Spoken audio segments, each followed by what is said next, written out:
প্রশ্ন বলেছে একটি রম্বসের ক্ষেত্রফল নির্ণয় করি যা দুইটি কর্ণের দৈর্ঘ্য 47 সেমি 48। ঠিক আছে, এরকম একটা রম্বস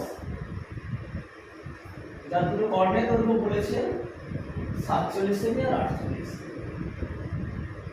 অর্থাৎ যদি বিডি কে 47 সেমি ধরে নিই আর এসি কে 48 সেন্টিমিটার ধরে নিই, তাহলে এই যে রম্বসটা আছে এর ক্ষেত্রফল কত হবে আমাকে বের করতে হবে। কর্ণের দৈর্ঘ্য যদি দেওয়া থাকে সেক্ষেত্রে রম্বসের ক্ষেত্রফল নির্ণয় করা খুব সহজ হয়। সেক্ষেত্রে ক্ষেত্রফল নির্ণয়ের সূত্র হচ্ছে হাফ অফ কর্ণদ্বয়ের গুণফল।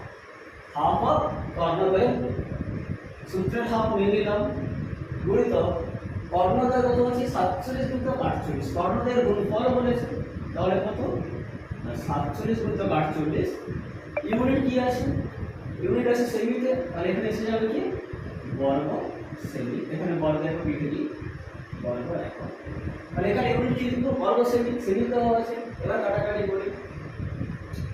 2 এ কাটলে কত হয় 24। তাহলে এলো কত ফাইনালি 47 ইনটু 24 বর্গ সেমি।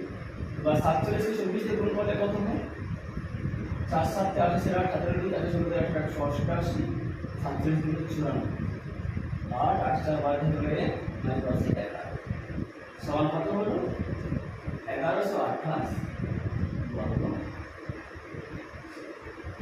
আশা করি বোঝা গেল। যদি ভালো লাগে থাকে তাহলে প্রোফাইলটাকে ফলো করবেন এবং ভিডিওটা শেয়ার করা ভুলবেন না।